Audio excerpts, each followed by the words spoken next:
পূর্ণ ওজন করে দাও, সঠিক ওজন করে দাও, ওজনে কাউকে কম দিও না। ওজনে কম দিলে কি হয়? ওজনে কম দিলে এই যে আল্লাহ বললেন ওয়াইল, জাহান্নামের আযাব হয়। দুনিয়ায় কি হয়? দুনিয়ায় কোরআনুল কারীমের মধ্যে অনেকগুলো অবাধ্য জাতি, যাদেরকে আল্লাহ তাআলা আযাব দিয়ে ধ্বংস করেছেন পুরা কওম, এরকম বহু জাতির ঘটনা কোরআন শরীফে আছে। এর মধ্যে উল্লেখযোগ্য হলো একটা জাতি, হযরত শুআয়ব আলাইহিস সালামের কওম, হযরত নূহ আলাইহিস সালামের কওম, হুদ আলাইহিস সালামের কওম, লূত আলাইহিস সালামের কওম, সালেহ আলাইহিস সালামের কওম। এই জাতিদেরকে আল্লাহ তাআলা আল্লাহর নাফরমানির কারণে পুরা চূড়ান্ত আযাব দিয়া পুরা কওম শেষ করে দিয়েছে একসাথে। এর মধ্যে একটা জাতি হলো শুআয়ব আলাইহিস সালামের জাতি। এই শুআয়ব আলাইহিস সালামের জাতি, আপনারা ওনার নাম জানেন, মুসা আলাইহিস সালাম যেখানে গিয়ে আশ্রয় নিয়েছিলেন এবং শুআয়ব আলাইহিস সালামের কন্যাকে বিবাহ করেছেন। তো এই শুআয়ব আলাইহিস সালামের কওম ওজনে কম দিত। এদের সবচেয়ে বড় অপরাধ ছিল তারা মানুষকে ওজনে কম দিত, ওজনে কম দিত প্রতিনিয়ত, ব্যাপকভাবে তাদের এই অপরাধ ছিল। তো আল্লাহ তাআলা কোরআন শরীফে আছে শুআয়ব আলাইহিস সালাম দিবানিশি তাদেরকে বুঝাইতে চেষ্টা করছে, লা তানকুসুল মিকিয়াল, আমার উম্মত তোমরা ওজনের মধ্যে কম করো না। ইন্নী আখাফু আলাইকুম আযাবা ইয়াউমিন আযীম, আমি তোমাদের ব্যাপারে অত্যন্ত ভয়ঙ্কর আযাবের ভয় করছি। কিন্তু তারা কোনোভাবেই পাত্তা দিত না, প্রতিনিয়ত মানুষকে ঠকাইতো, প্রতিনিয়ত প্রাপককে ঠকাইতো, গ্রাহককে ঠকাইতো। এই বদ অভ্যাসের কারণে একদিন আল্লাহ তাআলা একজন ফেরেশতা পাঠিয়ে ফজরের ওয়াক্তে ভোরবেলা ওই ফেরেশতা ঘুমন্ত ওই জাতির উপরে একটা বিকট চিৎকার দিছে, একটা চিল্লানি দিছে, একটা বিকট আওয়াজে পুরা কওম ওই ঘুমন্ত অবস্থায় উপর হইয়া পড়ে, কোলের বাচ্চা, দুধের বাচ্চা, জওয়ান বুড়ো সব একসাথে শেষ হয়ে। এই জন্য এই প্রথম কথা এটা বুঝাইলাম, ওজনে কম দেওয়া এটা যখন কোন দেশ, কোন মহল্লা, কোন অঞ্চলে ব্যাপক হয়, তো আল্লাহ তাআলার ব্যাপক আযাব আসার সম্ভাবনা খুব বেশি হয়। কোরআনুল কারীমের মধ্যে আছে, মুসা আলাইহিস সালামকে আল্লাহ তাআলা প্রথম যেদিন তুর পাহাড়ে কথা বলা শুরু করছেন, এই প্রথম দিনে বলে দিছেন, আনা খতারতুকা ফাসতামি' লিমা ইউহা, আমি তোমাকে বাছাই করেছি, কাজেই আমি যা ওয়াহী নাজিল করছি বলতেছি, ফাসতামি', তা তুমি মনোযোগ দিয়ে শোনো। ইস্তেমা মানে কান লাগিয়ে শোনা, মনোযোগ দিয়ে শোনা। এজন্য আল্লাহর কথা মনোযোগ দিয়ে শুনতে হয়। বুটো খাইবেন, ওয়াজও শুনবেন, পরিবর্তন হবে না। বাদামও খাবেন, ওয়াজও শুনবেন, তো বাদামে আসবে ফলাফল, ওয়াজ আসবে না। মোবাইলও টিপবেন, ওয়াজও শুনবেন, রেজাল্টে মোবাইল আসবে, ওয়াজ কিছু আসবে। বসে বসে কুদ্দুর জিমাইবেন, কুদ্দুর ওয়াজ শুনবেন। এত খামখেয়ালি করলে আল্লাহর কোরআন আর দিলে জমে না, নতিজা আরজালের তাবে হয়। এটা একটা গুরুত্বপূর্ণ মূলনীতি যে ফলাফল নিকৃষ্টতার অনুগামী হয়। ভালো এবং মন্দ দুইটা মিশে গেল ফলাফল নিকৃষ্টতার অনুপাতে হয়, মন্দটার অনুপাতে।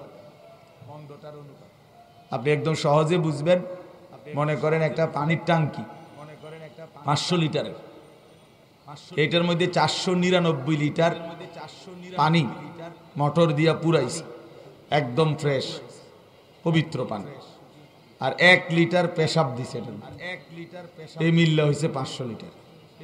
499 লিটার পবিত্র পানি, 1 লিটার পেশাব মিলে হইল 500 লিটার। এখন বলেন যে এই পানির হুকুম কি? বলেন তাইলে কি হইল? নতিজা আরজালের তাবে হয়, মানে ফলাফল নিকৃষ্টতার অনুপাতে হয়। তাইলে এখন ফলাফল আসছে নাপাক, অথচ নাপাকটা কম ছিল 1 লিটার, কিন্তু পুরাটাই নাপাক করে দিচ্ছে। এই জন্য আমি সব সময় বলি, এটা বুট আর ওয়াজ একসাথে হইলে ফলাফল আসবে বুট, বাদাম এবং ওয়াজ একসাথে হইলে ফলাফল আসবে বাদাম, মোবাইল এবং ওয়াজ একসাথে হইলে ফলাফল আসবে মোবাইল। জুরানি জিমানি অনেক লোক আছে দেখবেন মসজিদে জুমার নামাজের দিন 12:30 12:40 12:20 যখন ইমাম সাহেব বয়ান শুরু করে, খুদ ইমাম সাহেবের বয়ান ওনার জুরানি শুরু, এরকম করে। এই ঠিক ইমাম সাহেবের ওয়াজ শেষ, ওনারও জুরানি শেষ। আপনি যদি জিজ্ঞাসা করেন চাচা আর জুরাইতেন না, বলবে যে আসলে ইমাম সাহেব তো বয়ান শেষ করে দিছে। ইমাম সাহেবের দোষ এটা, ইমাম সাহেব বয়ান শেষ করলো কেন? ইমাম সাহেব যদি বয়ান চালু রাখতো 2টা পর্যন্ত, তাহলে আমিও জুরাইতে পারতাম 2টা পর্যন্ত। তাহলে এখানেও অপরাধ হইল কার? ইমাম সাহেবের অপরাধ। উনি কেন ওয়াজ শেষ করলেন?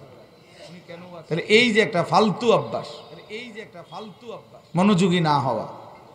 আমার খুলনার হযরত আরিফ বিল্লাহ হযরত মাওলানা মুফতি নুরুল আমিন সাহেব হযরত সব সময় কথা বলে, যার কলিজার ভিতরে আল্লাহর ভয়, আখিরাতের ভয় আছে, সে আল্লাহর কথা শুনে জুরাইতে পারে না।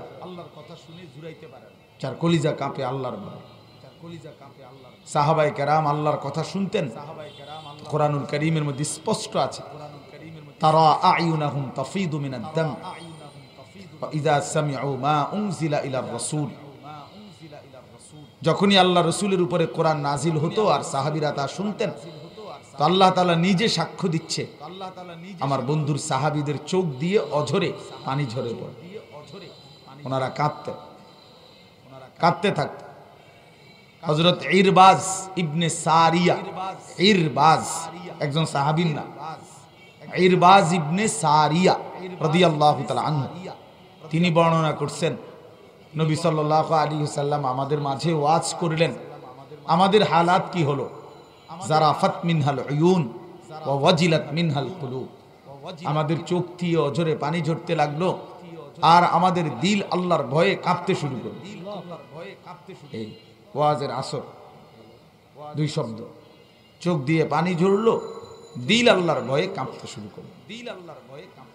হাদিসের মধ্যে আছে আসরের নামাজের আগে নবীজি একদিন সাহাবায়ে কেরামের সামনে দাজ্জালের ব্যাপারে বয়ান করছেন, খুব লম্বা বয়ান। দাজ্জাল ঈমান নষ্ট করবে, বেঈমান বানায় ফেলবে কোটি কোটি ঈমানদারকে।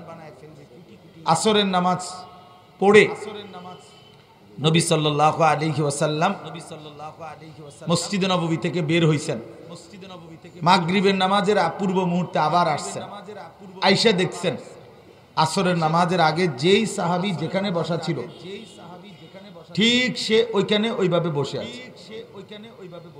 আল্লাহর নবী সাল্লাল্লাহু আলাইহি ওয়াসাল্লাম অবাক হয়ে বললেন, তোমরা কি কেউ উঠো নাই? নড়াচড়া করো নাই? এই পুরা সময় বসেই আছো? তখন সাহাবায়ে কেরাম বললেন, ইয়া রাসূলুল্লাহ, দাজ্জালের ভয় আমাদের কলিজার ভিতরে এভাবে আসছে যে উঠতেই ভয় হচ্ছে, বের হতেই ভয় হচ্ছে, যদি মসজিদ থেকে বের হলে দাজ্জালের খপ্পরে পড়ে ঈমান চলে যায়, এই ভয়ে জায়গা থেকেই উঠতে চাচ্ছি। কি ভাই, সাহাবায়ে কেরামের দিলে আল্লাহর নবী সাল্লাল্লাহু আলাইহি সাল্লামের কথা কি পরিমাণ আসর করত, কি পরিমাণ দিল দিয়ে শুনতেন। হযরত বারা ইবনে আযিব রাদিয়াল্লাহু তাআলা আনহু বলেন, নবী সাল্লাল্লাহু আলাইহি সাল্লাম আমাদেরকে নিয়ে এক সাহাবীর জানাজা পড়তে গেছে, গিয়ে দেখছে ওয়ালাম্মা ইয়ালহাদ, এখনো কবর খোঁড়া শেষ হয়নি, ফাজালাসা, নবীজি ওইখানেই বসে গেছে, ফাজালাসনা হাওলাহু, আমরাও নবীজির চারদিকে বসে গেছি, নবীজি বয়ান শুরু করে দিছে কবরের বর্ণনা। তা আমরা এইভাবে মনোযোগ দিয়ে শুনতেছিলাম, কাআন্না আলা রুউসিনা তাইর, এই যে এই শব্দ হাদিসের, যেন আমাদের মাথায় কাঁধে পাখি এসে বসে, এত মনোযোগ দিয়ে, কোনো নড়াচড়া নাই, এতটা দিল দিয়ে শুনতেছেন। এজন্য বাপ আমার, বন্ধু আমার, শুধু একজনের বয়ান না, সমস্ত বয়ান উলামায়ে কেরামের দিল দিয়ে শোনা উচিত। নিজ মসজিদের ইমাম সাহেবের খুতবা বয়ান মনোযোগ দিয়ে শোনা উচিত, শোনা উচিত। জনপ্রিয়তা এটা কোনো বিষয় না, এটা ধোঁকা, সম্পূর্ণ ধোঁকা, 100 ধোঁকা। জনপ্রিয়তা কোনো বিষয় না, আল্লাহর কোরআন এবং রাসূলের সুন্নাহ শোনা সেটা হলো মূল বিষয়। তাহলে আপনার মসজিদের ইমাম সাহেব বললেও দামি, চাঁদের দেশের থেকে হুজুর এসে বললেও দামি। এই জন্য এটা খেয়াল করা, জনপ্রিয়তার মোহে না পড়া, বরং উলামায়ে কেরামের প্রত্যেকের নসিহত দিল দিয়ে আল্লাহর জন্য শোনা। একজন উনাকে একটু বেশি মানুষ চিনে, তো এই জন্য উনারটা শুনলাম। আর আমার এলাকার হুজুর আমরার ইমাম সাহেব শেষ, আমরার ইমাম সাহেব আর কি কইব, আমরা ইমাম সাহেব আর জানি তো কিছু, যেহেতু জানে না এবার রাখছেন কেন বলেন? উনারা ইমাম রাখলেন কেন? যে কিছুই জানে না আপনার দৃষ্টিতে, এই এবারে ইমাম রাখলেন কেন? আর যদি জানে তো শুনবেন না কেন? বলেন, ইনসাফের কথা তো হওয়া উচিত। এই জন্য ভাইয়া এটা গুরুত্বপূর্ণ বিষয়, আল্লাহর কথার প্রতি মনোযোগী হওয়া। আমারে মনে করেন 1 কোটি মানুষ চেনে, কথার কথা 10 কোটি মানুষ চেনে, আপনার লাভ কি? আমারে চিনলে আপনার কি? আমারে সারা পৃথিবী চেনে মনে করে, সবাই আমার একবারে আলগি দিয়া মাথার তুললা 4 রাস্তার মাথাত নিয়ে হোতাই দিয়েছে মনে করে, বেশি চিনার কারণে। আপনার ফায়দা কি? নিজের ফায়দা কি বলেন? প্রিয় ভাই আমার, বন্ধু আমার, ইস্তাফতি কলবা, দিলকে জিজ্ঞেস করেন আমার জিন্দেগির হালাত কি? আমি আল্লাহর কোরআন রাসূলের সুন্নাহ নিজের জন্য কদ্দুর গ্রহণ করলাম, এটা দেখার বিষয়, এটা দেখার বিষয়। অমুক হুজুর জনপ্রিয়, অমুক হুজুরের ওয়াজ এমন তমুক, এটা তো বিষয় না, জনপ্রিয়তা না। আমি সব সময় বলি, প্রধান বক্তা, বিশেষ বক্তা, অল্প বক্তা, সামান্য বক্তা, সাংঘাতিক বক্তা, মারাত্মক বক্তা, ভয়ঙ্কর বক্তা, সব ধোঁকা, সবটাই ধোঁকা। বরং আল্লাহর কথা যখনই হয়, আপনার এলাকার হোক দূরের হোক, প্রত্যেকেই সমানভাবে আহসান, সর্বোত্তম মানুষ, সবটাই প্রধান বক্তা। আসরের পরে বললে উনি সামান্য বক্তা, এশার পরে বললে উনি প্রধান বক্তা। এই ফয়সালা কে নিল? আপনি নিছেন এই সিদ্ধান্ত? আপনারা নিছেন? এই মুগদা থানা ইমাম ওলামা পরিষদ, এটা কিভাবে ফয়সালা হইল? এ তো কোনো কথা না। রাত 10টায় বললে উনি প্রধান, আসরের পরে বললে উনি সাধারণ, না না, আল্লাহর কথা যখনই হয় তখনই দাম। একবার একটু বললেও দামি, বেশি বললেও দাম। ক্বালা রব্বি ইন্নী দাআউতু কওমি লাইলাম ওয়া নাহারা। নূহ আলাইহিস সালাম 950 বছর আল্লাহর কথা বলছেন, তিনি নিজেই শুনাইছেন, আল্লাহ আমি দিনেও বলছি রাতেও, লাইলাম ওয়া নাহারা, আমি রাতেও বলেছি দিনেও বলেছি। তো তাইলে উনি প্রধান বক্তা কখন, বিশেষ বক্তা কখন? বলে রাসূলুল্লাহ সাল্লাল্লাহু আলাইহি ওয়াসাল্লাম দিনের আলোতে আল্লাহর দিকে ডাকছেন, রাতের বেলাও আল্লাহর দিকে ডাকছেন। এই জন্য বন্ধু আমার, এটা বড় বিষয়, মনোযোগী হওয়া, মনোযোগী হওয়া, নিজের জন্য গ্রহণ করা, নিজের জন্য গ্রহণ করা, নিজের জন্য। মোবাইল সাজাইলেন অনেক, মোবাইলে অনেক বয়ান আছে। 1982-83 সালের বক্তাদের ওয়াজ যেগুলো অডিও, সেগুলো এখন মোবাইলে পাওয়া যায়। আওলাদ রসুল সৈয়দ আব্দুল মজিদ নদীম সাহেব রহমতুল্লাহ আলাইহি, জগৎ বিখ্যাত আলেম ছিলেন, বাংলাদেশে সব সময় আসতেন। ছোটবেলায় আমরা ওনার বয়ান শুনতাম, কলিজা ছেড়া তেলাওয়াত করতেন। ওনার সেই 82-83 সালের বয়ানও অডিও এখন পাওয়া যায়, আছে, মোবাইলে আছে। তাহলে মোবাইলে তো অনেক আছে, জিন্দেগিতে কি আছে এটা দেখার বিষয়। মোবাইল তো খুব সাজলো, দিল সাজলো কিনা এটা তো দেখার বিষয় ভাই। এই জন্য দয়া করে, এটা আমি বারবার বললাম, নিজের ফিকির করা চাই, নিজের ফিকির করা।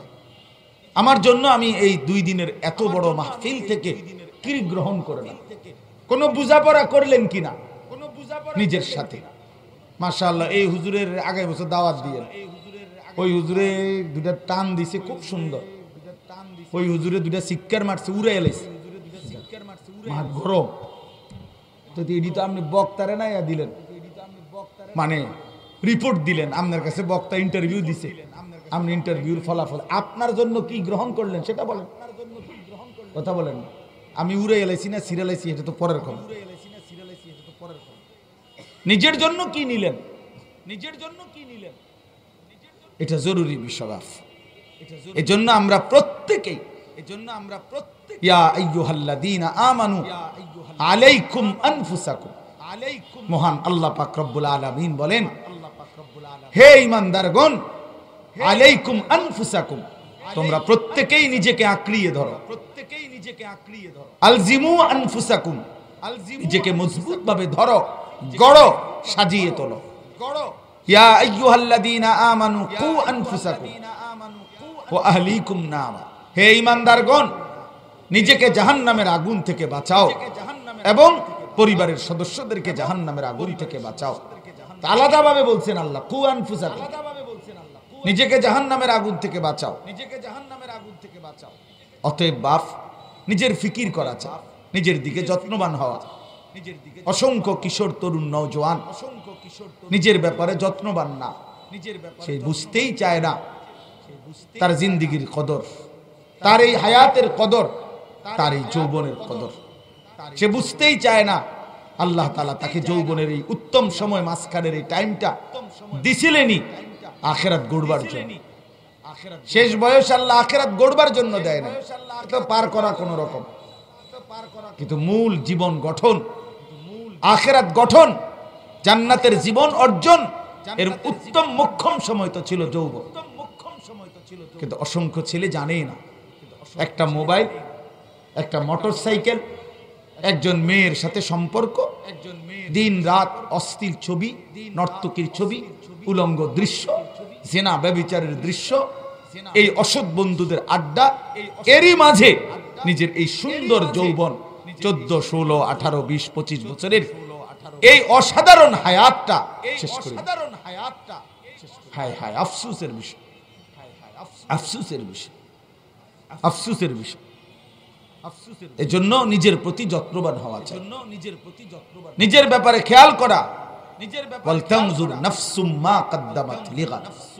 আল্লাহ তাআলা বলে মুমিন খেয়াল করো নিজের ব্যাপারে আগামীকাল আখিরাত কিয়ামতের জন্য কি পাঠিয়েছে ওয়ালতানজুর নাফসুন প্রতিটি নফস প্রতিটি আত্মা প্রতিটি ইনসান প্রত্যেকে আলাদা লক্ষ্য করো মা কদ্দামাত লিগাদ আগামীকাল আখিরাতের জন্য কি পাঠিয়েছে আলাদা হিসাব লাগাও বান্দা আলাদা হিসাব করো মুমিন আল্লাহ তাআলা আমাদেরকে বুঝার তৌফিক দান করেন এজন্য নিজের ব্যাপারে যত্নবান হবেন তো ইনশাআল্লাহ ইমাম সাহেবের বয়ান শুনবেন মনোযোগ দিয়ে উলামায়ে কেরামের প্রত্যেকের নসিহত মনোযোগ দিয়ে শুনুন তাইলে বোঝা যাবে আপনি আল্লাহর কথার প্রতি আন্তরিক ব্যক্তির প্রতি সব এবারে সুর নাই না আপনি এমনি শুনে এবারে কোনো জোরে কয় না আস্তেই কো আপনি আস্তেটাই শুনে আস্তেই শুনে উনি বুড়া মানুষ উনি আর কইব কি ও বুড়া মানুষেরটাই শুনে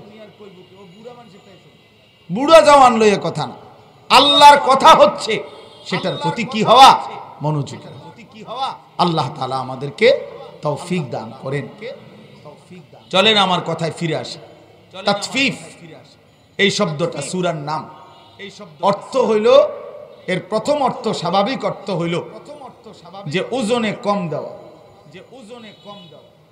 এই তাতফিফ শব্দের মূল অর্থ হইল প্রথম ওজনে কম দেওয়া আর আরেকটু ব্যাপক অর্থ হইল কোন প্রাপককে তার প্রাপ্য কম দেওয়া আমার কাছে যে কিছু পাবে সে যেই হোক তো প্রাপককে তার প্রাপ্য কম দেওয়া এইটাকে বলে তাতফিফ এই লোকটাকে বলে মুতাফফিফ তো আল্লাহ তাআলা বলেন ওয়াইলুল লিল মুতাফফিফিন যারা ওজনে কম দেয় প্রাপককে তার প্রাপ্য কম দেয় তো আল্লাহ তাআলা বলেন তাদের জন্য জাহান্নাম তাদের জন্য জাহান্নাম। আল্লাযীনা ইযা তালু আলান নাসি ইস্তাওফুন, যারা মানুষের কাছ থেকে যখন গ্রহণ করে নিজের জন্য তখন পুরাপুরি নেয়। ওয়া ইযা কালুহুম আও ওয়াজানুহুম ইউখসিরুন, অন্যরে যখন দেয় ওজন তখন কমায় দেয়। নিজে নিলে 60টায় একালি, আর অন্যরে বুঝাই দিতে গেলে মাঝে মাঝে 3টায় একালি। বুঝছেন না কথা? নিজে নিলে আপনার 4টা, নিজে নিলে 1000 গ্রামে 1 কেজি, অন্যের জন্য দিলে 900 গ্রামও অনেক সময় কি হয়ে যায়, কেজি হয়ে যায়। অন্যকে দিলে ঠকায়, ঠকায় গ্রাহককে, ঠকায় প্রাপককে, ঠকায়। এই জন্য আল্লাহ তাআলা বলছেন তাদের জন্য ওয়াইল, জাহান্নাম, দুর্ভোগ, লাঞ্ছনা, আযাব। এবার আসেন এই কথার দুইটা ব্যাখ্যা। 1 নাম্বার কথা হলো কাউকে ওজনে কম দেওয়া এটা জুলুম এবং এটা তাতফিফ, এটা জঘন্যতম অপরাধ। এই জন্য একজন মুমিনের উচিত কোনোভাবেই এই পৃথিবীর যাবতীয় লেনদেনের ক্ষেত্রে কাউকে কম না দেওয়া। কোরআনুল কারীমের মধ্যে আল্লাহ তাআলা বহুভাবে কথাটা বলেছেন, ওয়া আউফুল কাইলা ওয়া আকিমুল ওয়াজনা বিল কিসত ওয়াজিনু বিল কিসতাস আল মুস্তাকিম। এরকম বহু আয়াতের মধ্যে আল্লাহ তাআলা বলেন পূর্ণ ওজন করে দাও, সঠিক ওজন করে দাও, ওজনে কাউকে কম দিও না। ওজনে কম দিলে কি হয়? ওজনে কম দিলে এই যে আল্লাহ বললেন ওয়াইল, জাহান্নামের আযাব হয়। দুনিয়ায় কি হয়? দুনিয়ায় কোরআনুল কারীমের মধ্যে অনেকগুলো অবাধ্য জাতি, যাদেরকে আল্লাহ তাআলা আযাব দিয়ে ধ্বংস করেছেন পুরা কওম, এরকম বহু জাতির ঘটনা কোরআন শরীফে আছে। এর মধ্যে উল্লেখযোগ্য হলো একটা জাতি হযরত শুআইব আলাইহিস সালামের কওম, হযরত নূহ আলাইহিস সালামের কওম, হুদ আলাইহিস সালামের কওম, লূত আলাইহিস সালামের কওম, সালেহ আলাইহিস সালামের কওম। এই জাতিদেরকে আল্লাহ তাআলা আল্লাহর নাফরমানির কারণে পুরা চূড়ান্ত আযাব দিয়া পুরা কওম শেষ করে দিয়েছে একসাথে। এর মধ্যে একটা জাতি হলো শুআইব আলাইহিস সালামের জাতি। এই শুআইব আলাইহিস সালামের জাতি, আপনারা ওনার নাম জানেন, মুসা আলাইহিস সালাম যেখানে গিয়ে আশ্রয় নিয়েছিলেন এবং শুআইব আলাইহিস সালামের কন্যাকে বিবাহ করেছেন। তো এই শুআইব আলাইহিস সালামের কওম ওজনে কম দিত। এদের সবচেয়ে বড় অপরাধ ছিল তারা মানুষকে ওজনে কম দিত, ওজনে কম দিত প্রতিনিয়ত, ব্যাপকভাবে তাদের এই অপরাধ ছিল। তো আল্লাহ তাআলা কোরআন শরীফে আছে শুআইব আলাইহিস সালাম দিবানিশি তাদেরকে বুঝাইতে চেষ্টা করছে, লা তানকুসুল মিকিয়াল, আমার উম্মত তোমরা ওজনের মধ্যে কম করো না।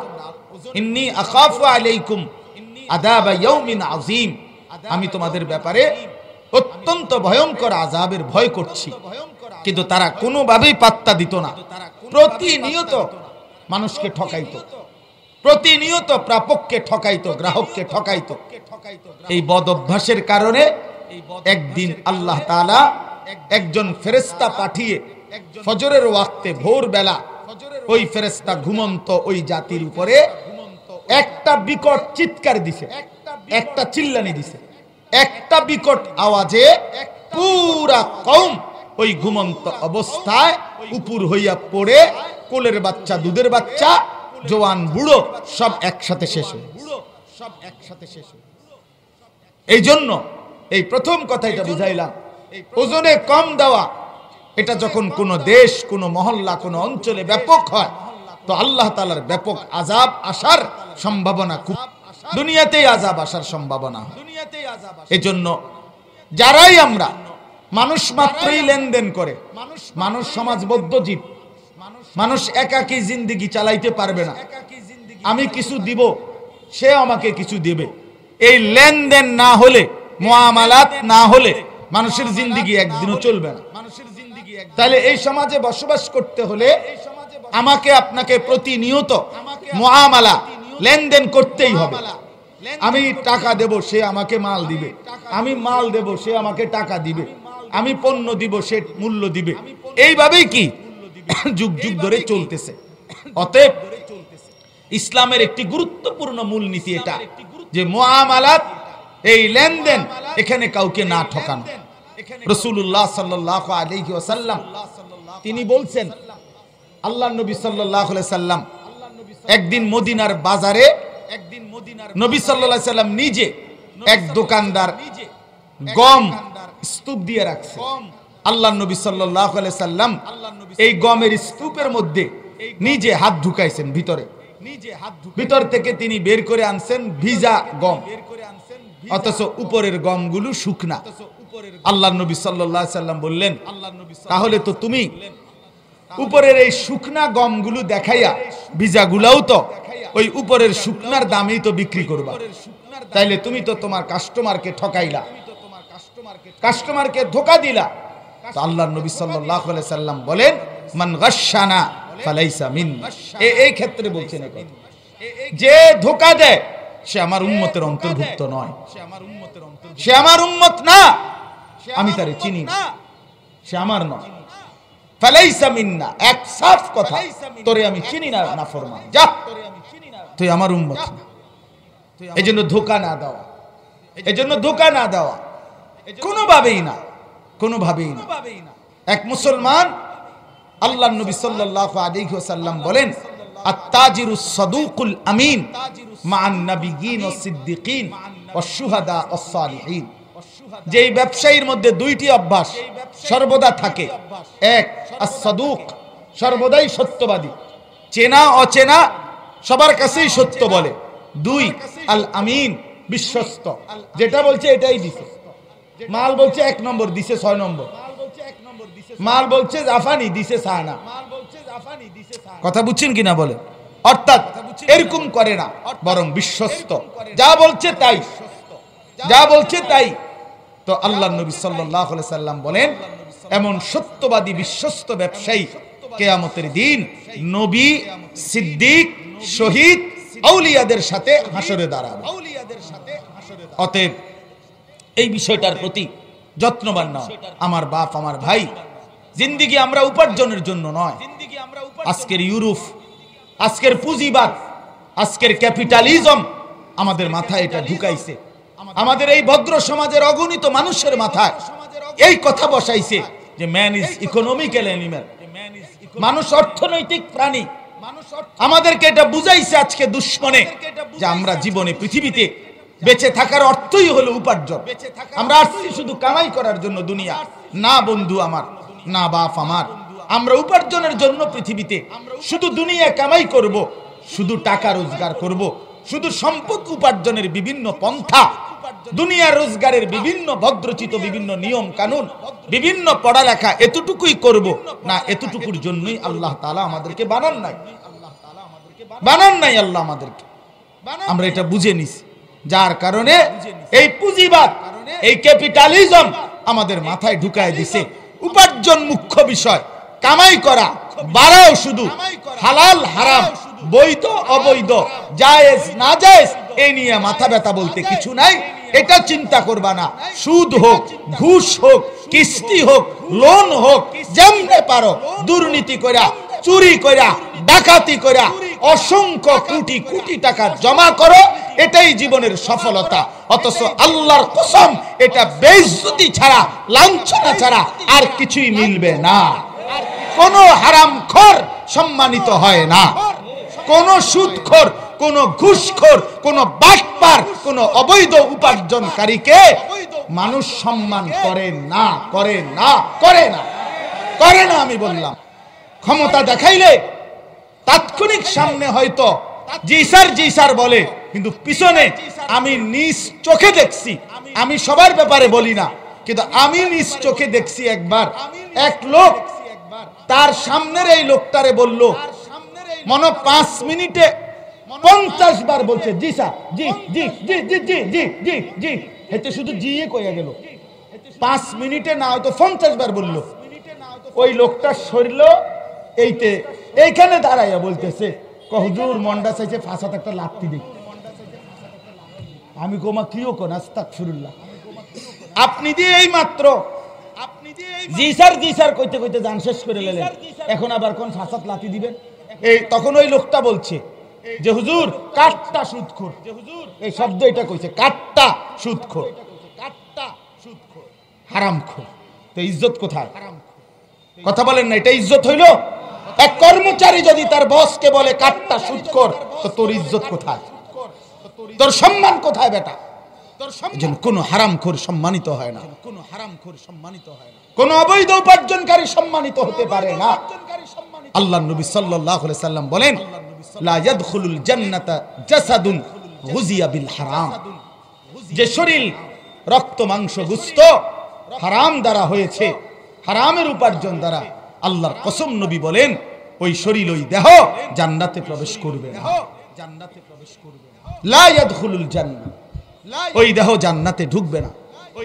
আল্লাহর নবী সাল্লাল্লাহু আলাইহি সাল্লাম স্পষ্ট হাদিসের মধ্যে আছে, রাসূলুল্লাহ সাল্লাল্লাহু আলাইহি সাল্লামের জামানায় নবীজি দেখছেন একজন লোককে কাবা ঘরের গিলাফ ধরে আছে, চিৎকার করতেছে আল্লাহর কাছে, ইয়া রব ইয়া রব, অনেক কিছু চাইতেছে, কাপড় চোপড় এলোমেলো বালু সালু, বহু দূর থেকে সফর করে আসছে।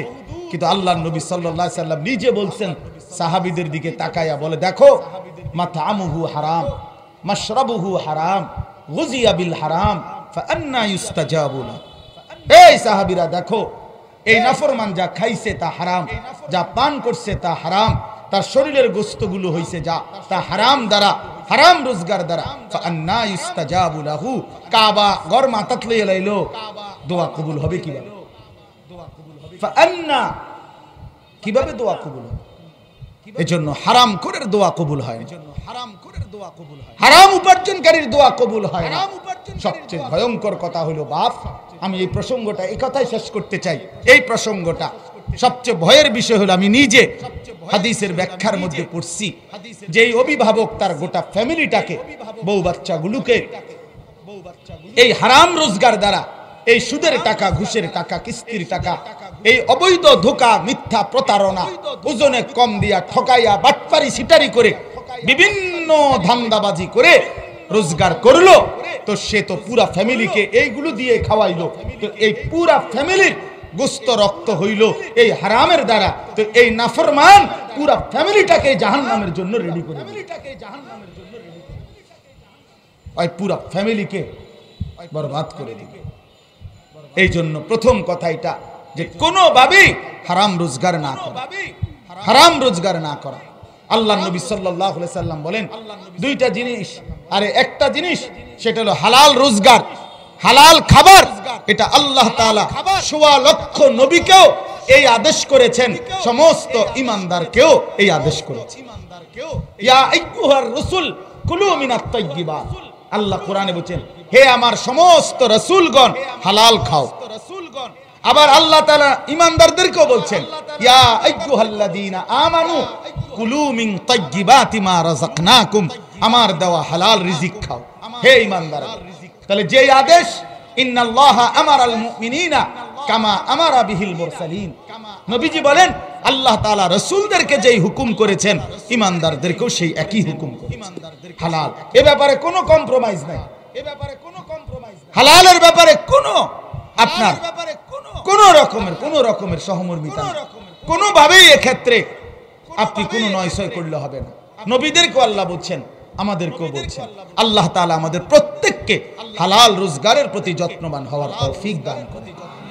এরপরে দেখেন আরেকটা কথা, তাতফিফের দ্বিতীয় আরেকটা অর্থ হলো, তাফসীরের মধ্যে আছে, ইমাম মালিক রাহমাতুল্লাহি আলাইহি বলছেন, লিকুল্লি শাইইন ওয়াফাউন ওয়া তাতফিফুন, প্রত্যেক জিনিসের একটা পূর্ণতা আছে, একটা তাতফিফ আছে, মানে ঘাটতি আছে। অর্থাৎ প্রত্যেকটা বিষয়, একটা হলো পূর্ণভাবে করলাম, আরেকটা হলো কমতি করলাম, ঘাটতি করলাম। ওয়াফা মানে পূর্ণ, আর তাতফিফ মানে তো বললামই কম করা, ঘাটতি করা, এই প্রত্যেক জিনিস। তো এই কথার উপরে ব্যাখ্যা লিখছে তাফসীরে কুরতুবীতে, যে আল্লাহর হক এবং বান্দার হক, এক মানুষের উপরে দুইটা হক আমাদের কাছে। আল্লাহর হক আছে কিছু, বান্দার হক আছে কিছু। এই আয়াতের ব্যাখ্যার মধ্যে তাফসিরে লিখছে আল্লাহর হকের মধ্যেও ঘাটতি করা এটাও তাতফিফ, বান্দার হকের মধ্যে ঘাটতি করা এটাও তাতফিফ। এজন্য আল্লাহর হক যে কমতি করে তার জন্য জাহান্নাম, বান্দার হক যে কমতি করে তার জন্য জাহান্নাম। কথাটা বুঝলেন কিনা বলেন? আমি অনেক উদাহরণ দেওয়া তো সম্ভব না, সময় কম, কিন্তু আমি একটা উদাহরণ দিই আল্লাহর হকের ব্যাপার। নামাজ, মনে করেন নামাজ আল্লাহর হক কিনা? কথা বলেন, নামাজ আল্লাহর হক। এখন নামাজ যেভাবে আদায় করা উচিত তার চাইতে কমতি করা, ঘাটতি করা, এটা তাতফিফ। এটা নামাজের মধ্যে কি? অর্থাৎ যেমন নামাজ পড়ার কথা রাসূলুল্লাহ সাল্লাল্লাহু আলাইহি ওয়াসাল্লাম যেভাবে বলেছেন, এখন আপনি রুকু দিয়া মাথাটা সোজা করলেন না, একটু উঠাইয়া আবার সেজদায় চলে গেলেন, সেজদা একটা দিয়া মাথা একটু উঠাইয়া আরেকটা সেজদা দিয়া দিলেন। এমন ভদ্রলোক নাই? এমন মানুষ নাই? বলে দুই পায়ের উপরে স্থির হওয়া, দুই পা সমানভাবে ভর দেওয়া, এটা হলো নামাজের বিধান। কিন্তু এক পাওরে ছেড়ে দিছে, মানে ডিল করে আবার, বিশেষ করে তারাবির নামাজ এক পাওর ভর ছেড়ে দিছে আর কি, মানে এক পাওর উপরে ভর, তো এটা দুই পাও সমান হইল কই? নিয়ত বাঁধা যেভাবে, তাকবীর দেওয়া যেভাবে, রুকু সেজদা যেভাবে, সূরা কেরাত যেভাবে, আপনি যে ভুল পড়লেন, আপনি বলতেছেন আপনি জেনারেল, আপনি স্কুলে পড়ছেন, আপনি কলেজে পড়ছেন, আপনি ইউনিভার্সিটিতে পড়ছেন, আপনি কিছুই পড়েন নাই, এই কারণে আপনি বলতেছেন আপনার কোরআন শরীফ, সূরা কেরাত, দোয়া কালাম এগুলো অশুদ্ধ হইল, নামাজ আপনার অশুদ্ধ। আপনি বুঝেন, এটা জানেন। একটা মানুষ মাগরিবের নামাজ, এশার নামাজ, ফজরের নামাজ ইমাম সাহেবের পিছনে নামাজ পড়ে, ইমাম সাহেব উচ্চ কণ্ঠে কোরআন শরীফ পড়ে, তো এই ইমাম সাহেবের পড়া শুনলেই তো তার আন্দাজ হওয়ার কথা যে আমি যে পড়ি এটার কি দশা। কথা বলেন না কেন? এটা বোঝা যায় না? এদ্দুর আকল নাই তা আপনি কীর্তেন ভাত খান, আপনি বনে না খাইবেন, শুধু ভাত খান কেন মিয়া? আপনি এদ্দুর বুঝেন না যে আপনার কোরআন শরীফ অশুদ্ধ, তো এটা কি ঘাটতি না? কথা বলেন না, এটা ঘাটতি কিনা বলেন? তেলাওয়াত কাকে বলে? সরাসরি তাফসীরের মধ্যে আছে, এই যে কোরআন তিলাওয়াত, এটা কাকে বলে? তেলাওয়াত কাকে বলে? যিনি শুনাইলেন তিনি ঠিক যেভাবে বলছেন ওইভাবে তাকে ফেরত দেওয়া, ওইভাবে তার কথা ফেরত তেলাওয়াত করা, পাঠ করা, এটারে বলে তেলাওয়াত। নাইলে সেটা তেলাওয়াত হবে না। এই জন্য কোরআন তেলাওয়াত হবে তখন তেলাওয়াত যখন মুহাম্মদ আরবি সাল্লাল্লাহু আলাইহি সাল্লাম সাহাবায়ে কেরামকে যেভাবে শুনাইছেন, সাহাবায়ে কেরাম নবীকে পাল্টা শুনাইছেন, সাহাবীরা পরবর্তীদেরকে শুনাইছেন, এভাবেই যুগ যুগ ধরে হাফেজ সাহেবরা, কারি সাহেবরা, ইমাম সাহেবরা, উলামায়ে কেরাম যুগ যুগ ধরে এই তেলাওয়াতের এই আমানত, বিশুদ্ধ কোরআনের এই আমানত সাইয়্যিদুনা রাসূল থেকে নিয়ে 1450 বছর পর্যন্ত আপনাদের কাছে আইনা পেশ করছে। হুবহু ওইভাবে শিক্ষা, ওইভাবে পয়রা আবার এটা ফেরত দেওয়া, এটারে কয় তেলাওয়াত।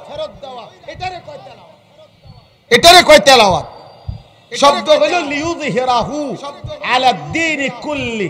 আমি শুনতেছি ওটা কয় লিউযহিরাহু, লিউযহিরাহু কিতা? দেখি গোড়ার গাছ পড়লেন, এটা হইল না তো।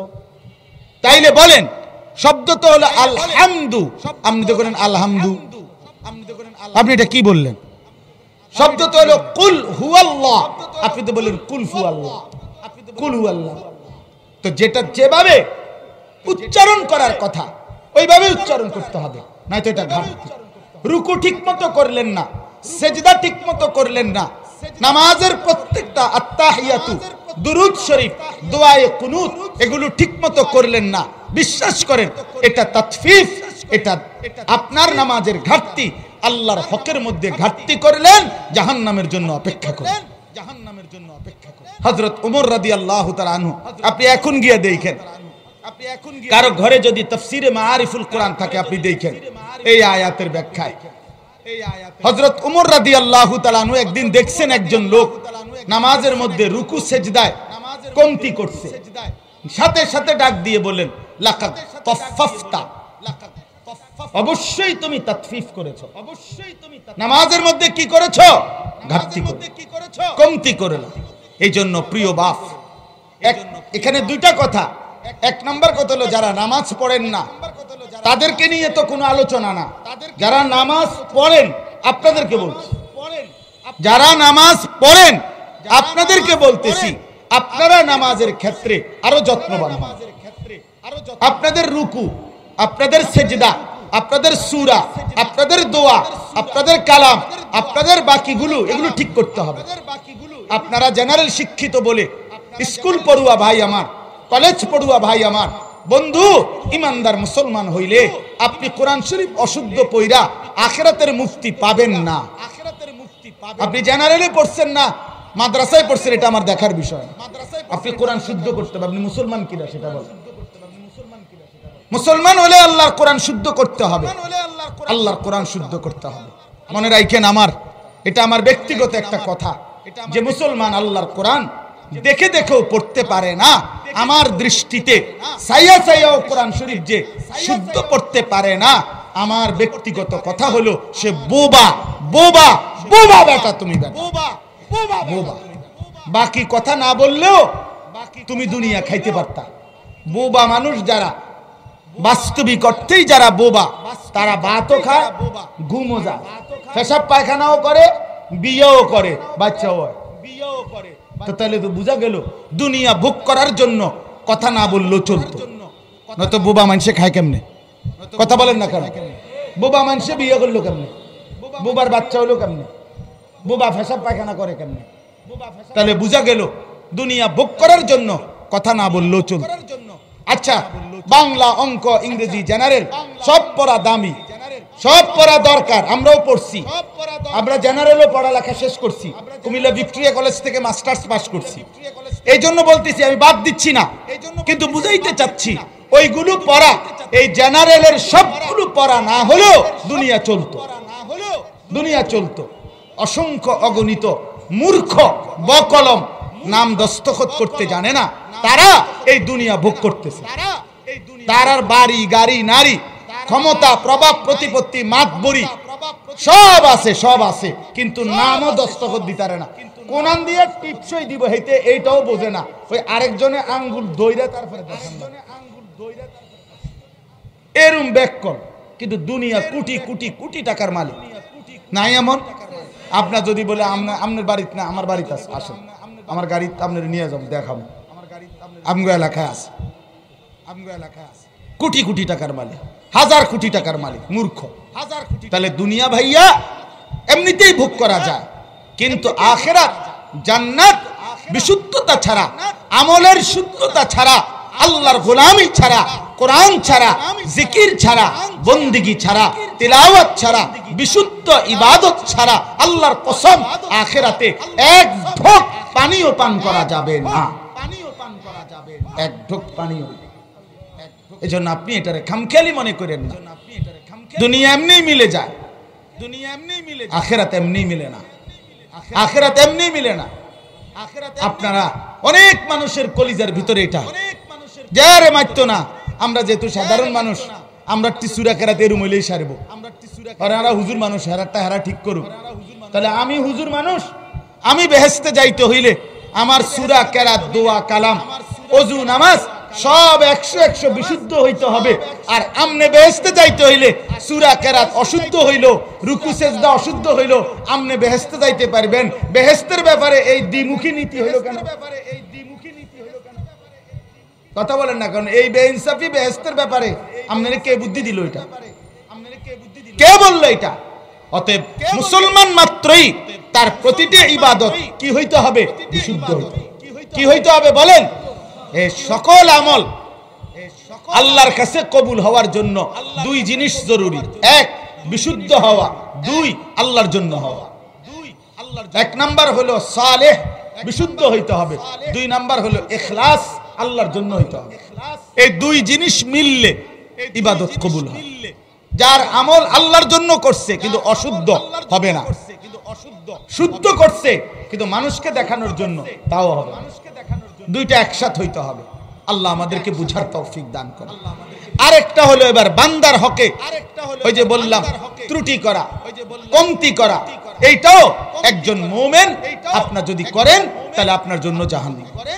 বান্দার হক ত্রুটি করা, আপন বোনের সম্পদ যারা দেন না, এই নাফরমানরা মনে রাখেন জাহান্নাম রেডি।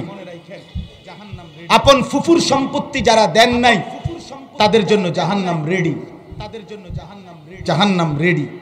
আপন ভাইয়ের সম্পদ যারা দিলেন না, এই 1 শতক জায়গা, 1 বিঘত জায়গা ছেড়ে দিলে বেচারা আপন ভাই তার বাড়ির রাস্তা হয়ে যায়, ডাকাইতে এটা দিবে না। 30 বছর ধরে তার কাছে কাঁদতেছে ভাতিজা, কিন্তু এত বড় শক্ত হারামি, হারামি এটা ছাড়ে না। কেন? কি হইতো? এটা মিথ্যা বইলা 900 কইরা দলিলের ফেসফুস লাগায়া সর্দার দইরা মাতবর দইরা বিভিন্ন কলা কৌশল করে হয়তো জোর কইরা এইটুকু জমি নিয়ে নিলেন, 1 বিঘত জায়গা নিয়ে নিলেন, 1 শতক জায়গা নিয়ে নিলেন। কি করলেন? কামটা কি করলেন? আল্লাহ নবী সাল্লাল্লাহু আলাইহি সাল্লাম বলেন, মান আখাযা শিবরাম মিনাল আরদি যুলমান তাওয়াক্কাহু আল্লাহু ইয়াওমাল কিয়ামাতি 7 আরদিন। আল্লাহ নবী বলেন 1 বিঘত সম্পদ, 1 বিঘত কেউ যদি জুলুম করে নেয়, আল্লাহর কসম নবী বলছে 7 তবক জমিনের মাটি কিয়ামতের দিন তার শরীরের উপরে দেওয়া। তখন কি করবেন? তখন কি করবেন? বাবা মারা গেছে, 20 বছর হয়ে গেছে, 10 বছর হয়ে গেছে, 15 বছর হয়ে গেছে, আপন বোনের সম্পদ দেয় না। সম্পদের কথা বললেই নিবাগা না, একবার আলাদা হয়ে যাবা, বোন বাগিনা নিয়ে আর আসতা না, ভাই বোনের সম্পর্ক আর রাখতা না। এই সমস্ত বাটফারি কথা, এই বাটফারি কথা, এটা কত বড় বিশ্বাস করেন। এই যে আপন বোনকে সম্পদ না দিয়ে এই কথাটা বলা, এই লোকের মতো নিকৃষ্ট জালেম আল্লাহর জমিন আর কেউ না। তুমি বেটা জালেম, বেটা তুমি জালেম বেটা।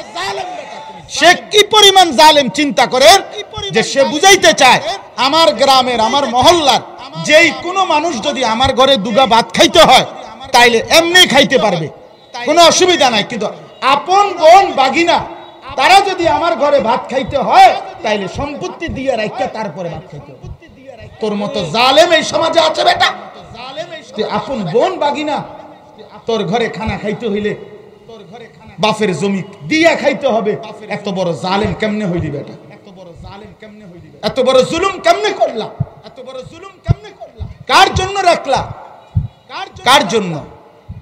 কার জন্য রাখলা? এই মিথ্যা বাটপারি, এই ধোঁকাবাজি প্রতারণা করে যে সম্পদ জমা করে দিয়ে গেলা, এই সন্তান, এই স্ত্রী পুত্র পরিজনের জন্য ওরা কত বছর মনে রাখবে? কত বছর? বাবার স্মৃতিতে একটা ফুল দিয়ে আসছে, বাবার স্মৃতি, এই আপনার 60 বছরের মেহনত, কবরে একটা ফুল। হ্যাঁ, বাবার স্মৃতি, এই আপনার 60 বছরের মেহনত, বিনিময়ে 30 কেজি ফার্মের মুরগা। হ্যাঁ, আর মুরগা দিয়ে বিরিয়ানি গদ্দুরা মানুষ 50 জন খাবানি। ইমাম সাহেবের টেয়া 200, খালাস। এই ছিল জিন্দেগি। হায় মুসলমান, আখিরাত বরবাদ করে, নিজের কবর বরবাদ করে কেন দুনিয়া সাজাইলেন? আলহাকুমুত তাকাসুর হাত্তা যুরতুমুল মাকাবির কাল্লা সাউফা তা'লামুন। আল্লাহ বলে, বান্দা, দুনিয়া বাড়ানোর নেশা তোমারে তো আখিরাত ভুলাইয়া দিল, এরই মধ্যে তুমি তো একদিন কবরেই পৌঁছে গেলা। শোনো বান্দা, আমার কবরে আসলেই বুঝবা আমার নাফরমানির শাস্তি কি। আমি বুঝাই দেব বান্দা, ফায়াউমা ইদিল্লা ইউআদিবু আযাবাহু আহাদ। আল্লাহ কোরআনে বলছে, বান্দা নাফরমান মনে রাখো, হাসরের ময়দানে আমি তোরে যেই শাস্তি দেব এমন শাস্তি আর দুনিয়াতে তোরে কেউ দেয় না। ওয়ালা ইউসিকু ওয়াসাকাহু আহাদ। আমার ফেরেশতা তো নাফরমানকে যেই বাধা বাঁধবে এমন বাঁধন তোকে আর কেউ বাঁধে না। এত সহজ মনে করেন না। হাসরের ময়দান মামুর বাড়ি না, আখিরাত আমনের চাচার শ্বশুর বাড়ি না। এই বাপ, কবর সামান্য কিছু না, কবর সামান্য কিছু না। হাসরের মাঠ সেই মাঠ, 1.25 লক্ষ আম্বিয়া যেই মাঠের ভয়ে কাঁদছেন, নবী সাল্লাল্লাহু আলাইহি সাল্লাম কাঁদছেন, ইব্রাহিমের মতো নবী কাঁদছেন। কোরআন শরীফে আছে, রব্বি লা তুখজিনি ইয়াউমা ইউবআসুন। ইব্রাহিমের মতো নবী আল্লাহর কাছে বলছেন, মাওলা আমি জানি আমি আপনার খলিল, আপনার বন্ধু, কিন্তু আমার ভয় হয়, তবু আমার ভয় হয় আপনি আমারে হাসরের মাঠে বেইজ্জতি করেন। ইব্রাহিমের মতো নবী বলছেন, এটা ইব্রাহিমের দোয়া। আমাদের নবী সাল্লাল্লাহু আলাইহি সাল্লাম, আরে আখেরি নবী যাকে আল্লাহ বলছে বন্ধু আপনার মর্যাদা দুনিয়ার চাইতে আখিরাতে কোটি গুণ বেশি। ওয়ালাল আখিরাতু খায়রুল লাকা মিনাল উলা, আপনার আখিরাতের সম্মান অগণিত। সেই নবী 5 ওয়াক্ত নামাজের পরে, যার কোনো গুনাহ নাই, যিনি মাসুম নিষ্পাপ, প্রিয় বন্ধু আমার বাপ, সেই নবীজি 5 ওয়াক্ত নামাজের পরে দোয়া করতেন, আল্লাহুম্মা হাসিবনি হিসাবান ইয়াসীরা, মাওলা আমার তবুও ভয় হয়, তবুও ভয় হয় আপনি আপনার এই বন্ধু মুহাম্মদের হিসাব সহজ করে দিয়ে। আপনি কি, আপনি কে মিয়া, আপনি কে মিয়া, কি ভাবছেন আপনি? আখিরাতে তো মামুলি মনে করলেন, আখিরাতকে আপনারা মামুলি মনে করেন মিয়া। মসজিদে টাকা 10,000 দিবেন, আখিরাতের বুঝ হয়ে গেছে না? 2 কাতার টাইলস দিবেন, আখিরাতের বুঝ হয়ে গেছে। ইমাম সাহেবরে 500 টাকা দিবেন, জান্নাতের সার্টিফিকেট মিলে গেছে না? এত সহজ মনে করলেন? আখিরাতে তো খামখেয়ালি, আখিরাতে তো খামখেয়ালি। অতএব বাপ কোনোভাবেই এক ইমানদার হলে কারো হক নষ্ট করবেন না। বোনের হক দিয়ে দেন, ভাইয়ের হক দিয়ে দেন, ভাতিজার হক দিয়ে দেন, আপন ফুফুর হক দিয়ে দেন। স্ত্রীর মোহর যারা দেন না, এরকম নির্লজ্জ বেটা কেমনে সংসার করে? বেহায়া, লজ্জা করে না বেটা? কাপুরুষ কোথাকার। আপন বিবির হক যে দেয় না, বিবির মোহর আমারে চাও না, টাকারে চাও না, না তোমার বাপের মাথা চায়, না না তোমার বাপের মাথা চায়। বেওকুফ বেটা, এটা কি বললাই? এই জন্য আমার বাপ, আমি আসলে গ্রাম দেশের বক্তা, শহরের বক্তা না, আমি বক্তাও না, বক্তার জাতও না, এই জন্য গুছাইয়া বলতে পারি না। কিন্তু আমি আমার আবেগে বললাম আপনাদের কাছে, হক আদায় করবেন, স্ত্রীর হক আদায় করে দেন, সন্তানের হক আদায় করবেন, আপনজনের হক আদায় করবেন। মনে রাখবেন আল্লাহ রাসূল সাল্লাল্লাহু আলাইহি সাল্লাম বলছেন, 4টি টাকা কোন ইমানদার দান করছে, নবীজিকে জিজ্ঞেস করছে, ইয়া রাসূলুল্লাহ আমি একজন অভাবীকে 1টা টাকা দিছি, একজন এতিমকে 1টা টাকা দিছি, মানে 1 দিরহাম, একজন মুজাহিদকে 1টা টাকা দিছি, আমার একজন নিকটতম আত্মীয়কে 1টি টাকা দিছি। ইয়া রাসূলুল্লাহ আমি জানতে চাই আমার এই 4টি টাকার মধ্যে, দিরহামের মধ্যে কোনটা সর্বোত্তম? আল্লাহর কসম নবী বলছে, তোমার নিকটতম আত্মীয়কে যেই টাকাটা দিয়েছো সেটা সর্বোত্তম, সেটা সর্বোত্তম। আপনজনকে না ঠকান, আপনজনকে না ঠকান। আল্লাহ আমাদেরকে তৌফিক দান করেন, আল্লাহ তাআলা আমাদেরকে কবুল করে নেন। কোনোভাবে আল্লাহর হক এর মধ্যে ঘাটতি না করা, বান্দার হক এর মধ্যে ঘাটতি না করা, এটা খেয়াল রাখবেন। আপনি আপনার ঘর বাড়ি এই দুনিয়া সাজাইলেন, আল্লাহ তাআলা যে চেয়েছেন আপনারে আদেশ করছেন, ওয়া'মুর আহলাকা বিসসালাহ, এই আমার বান্দা তোমার পরিবারের সদস্যদেরকে নামাজের আদেশ করো। এটা কোরআন শরীফের আয়াত। তো আপনি যে আপনার ছেলেটা 16 বছরের ছেলেটা মেয়েটা খোদার 365 দিনে একটা বছরে কোনদিন ফজরের নামাজ পড়ে না, অথচ বাপ জীবিত, মা জীবিত, ইমানদারের ঘরে ঘুমাইয়া এই নাফরমান, এই হাইওয়ান আর কতদিন ফজরের নামাজ ছাড়া থাকবে আপনার ঘরে? কি জিম্মাদারি আদায় করছেন? কি ভাবছেন মুসলমান?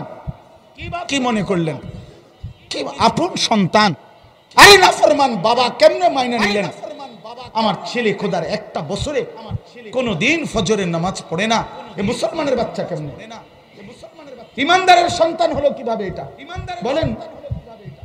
এই খলিজার ব্যথা কেমনে বুঝাই? 25 বছর একজন ইমানদারের স্ত্রী বেপরদা, তুই কিসের বেটা?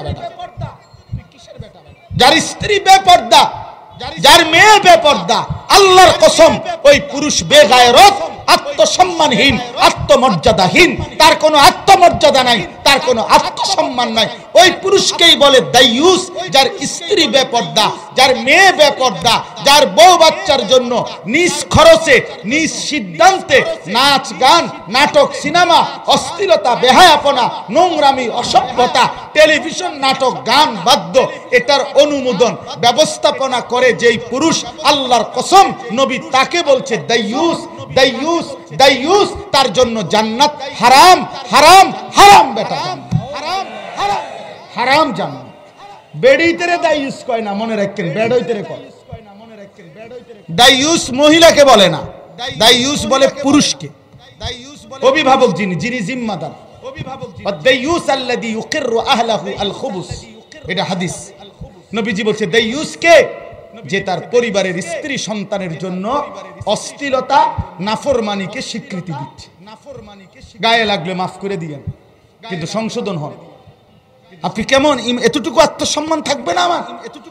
আমার মেয়েটা রাস্তা রাস্তায় ঘুরবে, তা আমি কিসের বাপ? আমার স্ত্রী রাস্তা রাস্তায় বেপর্দা ঘুরবে, আমি কিসের স্বামী? এই আল্লাহর হকের, আল্লাহ তাআলা বলছেন স্ত্রীর পর্দার কথা, মেয়ের পর্দার কথা। এই ব্যাপারে কোনো খবর নেই। ছেলেটা নামাজ পড়ে না, মেয়েটা পর্দা করে না, ছেলের বউ পর্দা করে না, স্ত্রী পর্দা করে না। 25 বছর লাগাতার ঘরে রঙিন টেলিভিশন চলতেছে। এই ভাই, এ কি জিন্দেগি ভাই? আরে বাপ, এই কি জীবন ভাইয়া?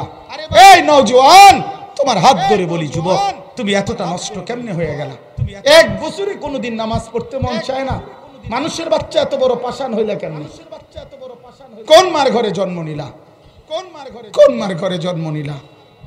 এক ইমানদার কেমনে সারা রাত উলঙ্গ ছবি দেখে? এক মুসলমানের বাচ্চা কেমনে সারা দিন মোবাইলে অস্থির ছবি দেখে? প্রিয় ভাই আমার, বন্ধু আমার, বলো না আল্লাহকে এভাবে ভুলে গেলা কেন? কোরআন শরীফে আছে, আল্লাহ বলছে, আল্লাহ বলছে বান্দা, আমি এত বড় কোরআন নাজিল করছি, একটা একটা কথা বারবার বলছি, 23 বছর ধরে বলেছি নবীর মাধ্যমে, এরপরে বলো না বান্দা। ওহ, আল্লাহ পাকের এই কথার কি অর্থ? আল্লাহ বলছে বান্দা, এরপরে আমি আর কেমনে বললে, কোন কথা বললে, আর কতবার বললে, এর চাইতে দামি আর কোন কিতাব নাজিল করিলে তুমি বান্দা আমি আল্লাহর কথা, আমি আল্লাহর কথা মেনে নিতাম?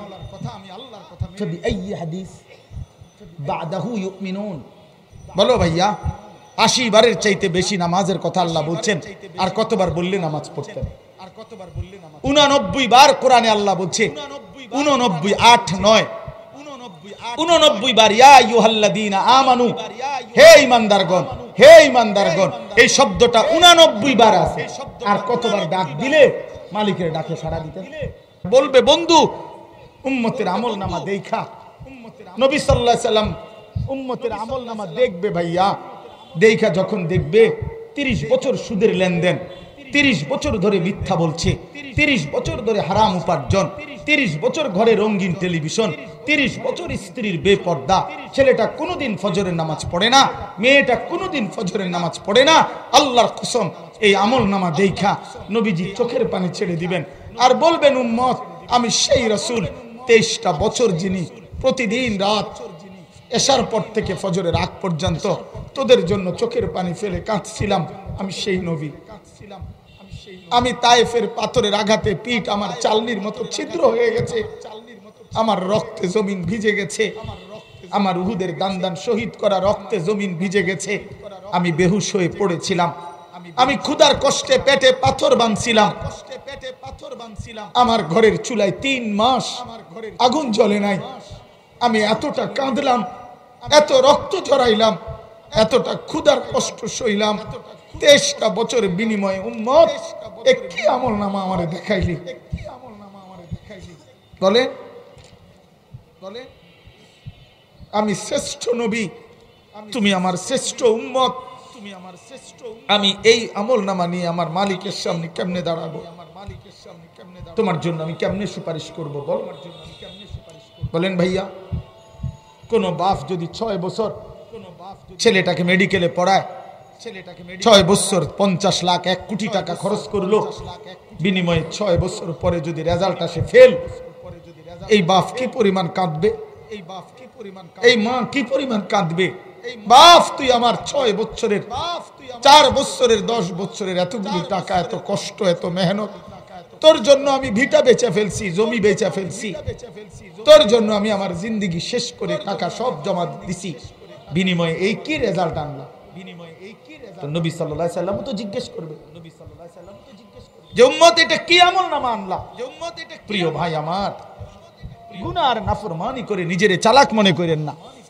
অনেক আপনারা নিজেরে খুব চালাক মনে করেন, নিজেরে দুইটা শুদ্ধ কথা বলতে পারেন।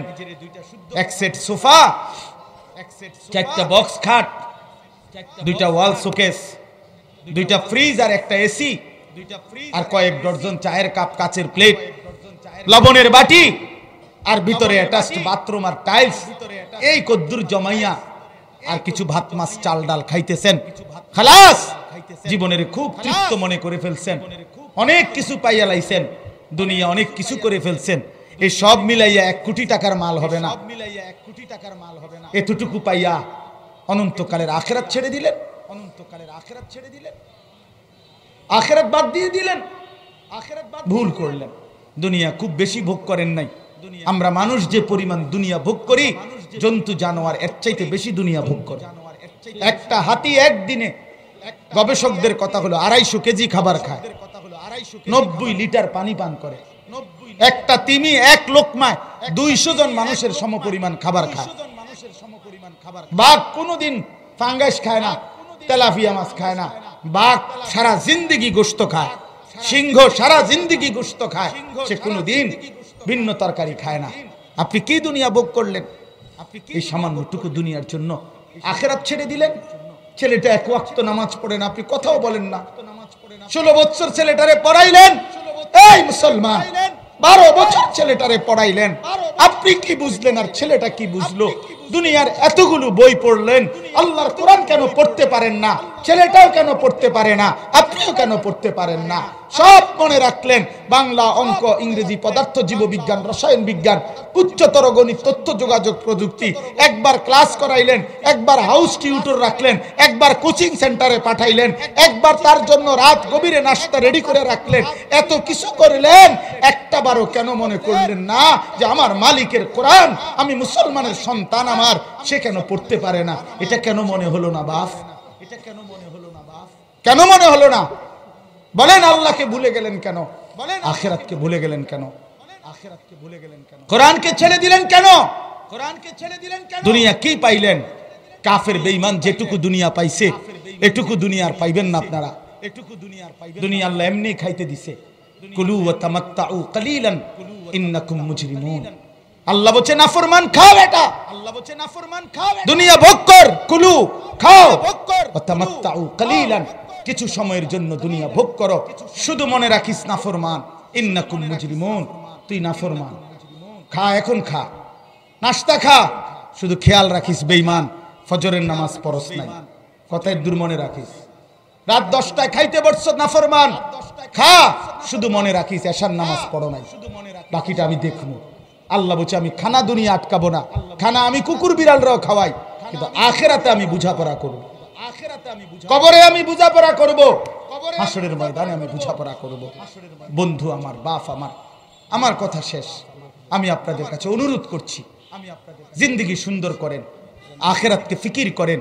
এক মুসলমান আখিরাতি জিন্দেগি আমাদের, কবরই আমাদের জীবন, আখিরাতি আমাদের জীবন। হ্যাঁ, দুনিয়া জিতলেও মরে যাবেন, দুনিয়া হারলেও মরে যাবেন, দুনিয়াতে ফার্স্ট হইলেও মরে যাবেন, লাস্ট হইলেও মরে যাবেন। কি বিশ্বাস হয় না? দুনিয়াতে যে দুনিয়া কামাই করে জিতে যাবে সেও মরে যাবে, হেরে গেলেও মরে যাবে। এই শেষ কথা হলো। এবার শুধু তরজমা, ইন্নাল আবরারা লাফি নাঈম। আল্লাহ বলেন নেককার যারা, আমার হুকুম ফরমাবরদার যারা, আমার অনুগত বান্দা, চির সুখের নিয়ামতে ভরা জান্নাতেই তারা বসবাস করবে। আলাল আরাইকি ইয়ানদুরুন, এবং জান্নাতের সিংহাসনে বসে আমি আল্লাহ পাকের কুদরত, জান্নাতের নিয়ামত দেখতে থাকবে, আল্লাহকে দেখতে থাকবে। তারিফু ফি ওয়ুজুহিহিম নাদরাতান নাঈম। আল্লাহ বলে আমার জান্নাতি বান্দার মধ্যে বন্ধু অনন্তকাল কোটি কোটি বছর চেহারায় হাস্যোজ্জ্বল সজীবতা, প্রফুল্লতাই দেখবেন, কখনোই কোনো বিষণ্ণতা, মলিনতা 1 সেকেন্ডের জন্য দেখবেন না। ইসকাউনা মির রাহিকিম মাখতুম। আল্লাহ বলেন মোহর আঙ্কিত, সিল মারা বোতল, গ্লাস থেকে প্রতি বোতল আলাদা আলাদা ইনটেক করা, এমন সিল মারা, মোহর মারা শরাব আমার বান্দাকে পান করানো হবে। খিতামুহু মিস্ক। জান্নাতের প্রতি বোতল পানীয় মুখ খুলবে, আল্লাহ বলে পুরা জান্নাত মিস্কের ঘ্রাণে ভরে যাবে। ওয়াফি যালিকা ফালিয়াতানাফাসিল মুতানাফিসুন। এই শেষ কথাটা হলো আল্লাহ এখানে বলছে ওয়াফি যালিকা ফালিয়াতানাফাসিল মুতানাফিসুন। এই কথাইটা বলার জন্য আমি পড়ছি। আল্লাহ বলছে হে আমার বান্দা, যদি প্রতিযোগিতা করতেই হয় তো জান্নাতের প্রতিযোগিতা, কিসের? আখিরাতের প্রতিযোগিতা করো, জান্নাতের প্রতিযোগিতা করো। ফালিয়াতানাফাসিল মুতানাফিসুন অর্থ হলো প্রতিযোগিতা করো পরস্পর আখিরাতে। দুনিয়া প্রতিযোগিতা কইরা জিতটা লাভ হইতো না, থাকতা না, নাহলে জিতলা আর কি, কিন্তু থাকতা তো না। কথা বোঝেন নাই? আমরা দুনিয়া থাকবে আপনার, আপনি থাকতে পারবেন? আল্লাহ ওয়াদা দিছে বান্দা তুমিও থাকবে না, দুনিয়াও থাকবে না। আজ যেমন তোমার মৃত্যু হয়, একদিন গোটা সৃষ্টি জগতের মৃত্যু হবে। তোমার মৃত্যু হইলে মৌত বলে, গোটা সৃষ্টির যেদিন মৃত্যু হবে সেটাকেই কিয়ামত বলে। তাইলে তুমিও থাকবে না, দুনিয়াও থাকবে না, তাইলে তুমি কেন দুনিয়া নিয়ে কামরা কামড়ি করবে? আজ আমার এই ছোট্ট কথা আপনাদের কাছে অনুরোধ করছি, আখিরাতের ফিকির করেন। এই মাহফিল উলামায়ে কেরামের মাহফিল, কি পরিমাণ দরদ নিয়ে আপনাদের জন্য এই মাহফিলের ইন্তজাম করেছে পুরা থানার উলামায়ে কেরাম, আইম্মায়ে কেরাম, কলিজা নিয়া, ব্যথা নিয়া, উম্মতের ফিকির নিয়ে আপনাদের জন্য এই মাহফিলের ইন্তজাম করেছে। আপনারা ভালোবাসবেন, আপনারা অংশগ্রহণ করবেন, আর্থিক সহযোগিতা করবেন, নিজেদের যৌক্তিক পরামর্শ দিবেন। কমপক্ষে আল্লাহর জন্য এই সংগঠন, এই পরিষদ যেন কিয়ামত পর্যন্ত কায়েম থাকে, এই দোয়া করে দিবেন। বলেন ইনশাআল্লাহ। আল্লাহ তাআলা মুগদা থানা